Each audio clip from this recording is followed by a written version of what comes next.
नमस्कार दोस्तों कल्पना कीजिए लाखों स्टूडेंट्स रात भर जागकर नीट जेईई यूपीएससी की तैयारी कर रहे हैं। उनके सपने टूट रहे हैं क्योंकि पेपर लीक हो गया। रिजल्ट आया तो आंसर शीट किसी और की, और टीवी पर क्या चल रहा है ना, ओम कश्यप जी यूट्यूब टीचर्स को कौड़ी के बता रही हैं, फ्रॉड स्टार्स बता रही हैं, व्यूज चेजर बोल रही हैं। पहले वाह, देश में पेपर लीक हो जाए, लाखों छात्रों का भविष्य अधर में लटक जाए, भर्ती परीक्षाएं सालों तक अटक जाएं, बेरोजगार युवा उम्र सीमा पार कर जाए। लेकिन सबसे बड़ी समस्या क्या है?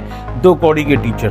जी हाँ दोस्तों, अगर आपने हाल का विवाद नहीं देखा है तो आपको बताते चलें कि देश की शिक्षा व्यवस्था शायद बिल्कुल ठीक चल रही है। बस कुछ 2 कौड़ी के टीचर ही हैं सारे झगड़े की जड़।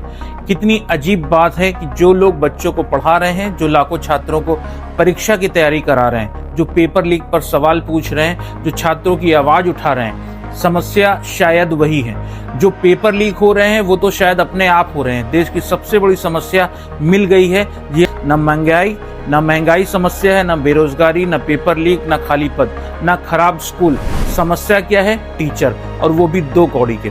अब जरा सोचिए दोस्तों, एक छात्र 3 साल से नीट की तैयारी कर रहा है, दूसरा एसएससी के लिए दिन रात पढ़ रहा है, तीसरा रेलवे भर्ती का इंतजार करते करते बूढ़ा होने लगा है।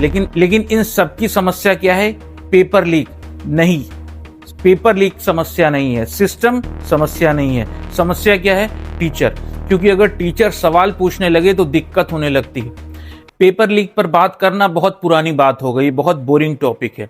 किसे दिलचस्पी है कि लाखों छात्रों की मेहनत बर्बाद हो रही है? किसे फर्क पड़ता है कि माता पिता अपनी जमीन बेचकर कोचिंग की फीस भर रहे हैं? किसे चिंता है कि एक परीक्षा रद्द होने का मतलब 1 साल का नुकसान है? इन सब बातों को छोड़िए, आइए चर्चा करते हैं कि सवाल पूछने वाले टीचर की क्या पोजीशन है। क्योंकि जाहिर सी बात है कि अगर मरीज मर रहा है तो बीमारी की बात क्यों करें, डॉक्टर की औकात पर चर्चा कर लेते हैं। दोस्तों, अब कुछ लोग कहेंगे कि इतना गुस्सा क्यों? गुस्सा नहीं करेंगे तो क्या करेंगे? एक छात्र सुबह 5 बजे उठता है, कोचिंग जाता है, 12-12 घंटे पढ़ाई करता है, दोस्तों से दूरी बना लेता है, रिश्तेदारों से दूर रहता है, सोशल लाइफ खत्म कर देता है, फिर परीक्षा देता है और बाद में पता चलता है कि पेपर तो पहले से ही बाहर घूम रहा था। क्या शानदार व्यवस्था है! इस व्यवस्था पर सवाल पूछना तो बिल्कुल ही गलत है, लेकिन सवाल पूछने वाले शिक्षक जो उनको कौड़ी का कहना तो बिल्कुल ठीक है। मुझे लगता है कि शिक्षक बहुत ही खतरनाक लोग होते हैं। सोचिए, वे बच्चों को पढ़ाते हैं, उन्हें सोचने की आदत डालते हैं, उन्हें सवाल पूछना सिखाते हैं और कभी कभी खुद भी सवाल पूछ लेते हैं। यही तो सबसे बड़ा खतरा है। एक आदर्श नागरिक वही है जो कुछ ना पूछे, जो लाइन में खड़ा रहे, जो पेपर लीक पर भी चुप हो जाए, जो परीक्षा रद्द होने पर भी चुप हो जाए, जो नौकरी ना मिलने पर भी चुप हो। लेकिन शिक्षक क्या करते हैं? बच्चों को बोलना सिखा देते हैं। दोस्तों, यहीं से सारी समस्या शुरू हो जाती है। शिक्षा व्यवस्था की महान उपलब्धियों को अगर आप गिनने लगें तो शिक्षा व्यवस्था की कुछ उपलब्धियां हैं, जो परीक्षा की तारीख बदलना, भर्ती लटक जाना, पेपर लीक होना, कोर्ट केस शुरू, छात्र सड़कों पर प्रदर्शन, लाठीचार्ज। लेकिन चिंता मत कीजिए, सिस्टम पूरी तरह से नियंत्रण में, क्योंकि असली जिम्मेदार तो पकड़ ही लिए गए हैं, कौड़ी के टीचर्स। दोस्तों, किसी गांव का लड़का, किसी छोटे शहर की लड़की, किसी किसान का बेटा, किसी मजदूर की बेटी, वे क्यों पढ़ते हैं? क्योंकि उन्हें भरोसा होता है कि मेहनत का फल उनको मिलेगा।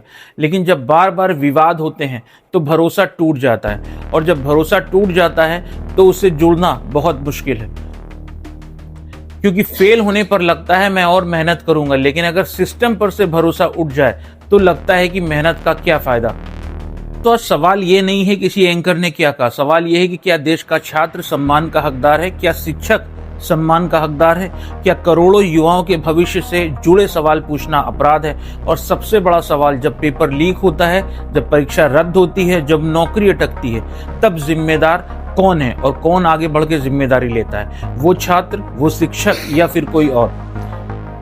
अब दोस्तों, इतने कठिन सवाल पूछकर आखिर क्या फायदा? आइए फिर से उसी मुद्दे पर लौटते हैं। देश की सबसे बड़ी समस्या, भारत की सबसे बड़ी चुनौती, करोड़ों युवाओं के भविष्य से भी बड़ा संकट, वो कौन है? कौड़ी के टीचर। क्योंकि जाहिर है, अगर शिक्षक चुप हो जाएं, छात्र सवाल पूछना बंद कर दें और सब लोग सिर्फ ताली बजाते रहें, तो फिर कोई विवाद ही नहीं, सारी समस्याएं खत्म, सारे सवाल खत्म, जवाबदेही भी खत्म, और शायद यही कुछ लोगों को सबसे ज्यादा पसंद आएगा। लेकिन दोस्तों, लोकतंत्र में एक छोटी सी दिक्कत है, यहाँ सवाल पूछने वाले लोग कभी नहीं खत्म होते और यही इसकी सबसे बड़ी खूबसूरती भी है। लेकिन इस पूरी बहस में एक बात शिक्षकों को भी समझनी होगी कि अगर एक पत्रकार को अपनी भाषा की मर्यादा रखनी चाहिए तो एक शिक्षक को भी रखनी चाहिए, क्योंकि शिक्षक सिर्फ एक कर्मचारी नहीं होता, वह समाज का मार्गदर्शक होता है। जब कोई शिक्षक गुस्से में अपशब्दों का इस्तेमाल करता है, व्यक्तिगत हमले करता है या बहस को संवाद की जगह लड़ाई बना देता है, तो उसका नुकसान सिर्फ उसकी छवि को नहीं बल्कि पूरे शिक्षक समुदाय की गरिमा को होता है। शिक्षकों का गुस्सा जायज हो सकता है, लेकिन उनकी नाराजगी भी समझी जा सकती है, लेकिन उनकी ताकत उनकी भाषा, उनके तर्क और उनके ज्ञान में होना चाहिए। क्योंकि अगर एक तरफ मीडिया अपनी मर्यादा खो दे, दूसरी तरफ शिक्षक भी, तो फिर समाज को रास्ता कौन दिखाएगा। इसलिए इस विवाद को सबसे बड़ा ये निकलता है कि सम्मान से मिलता है और लोकतंत्र में सबसे मजबूत जवाब गाली नहीं, तथ्य और तर्क होते हैं जो हम सभी को देना चाहिए।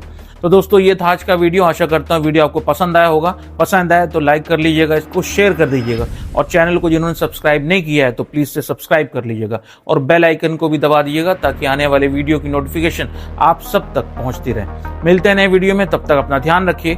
नमस्कार।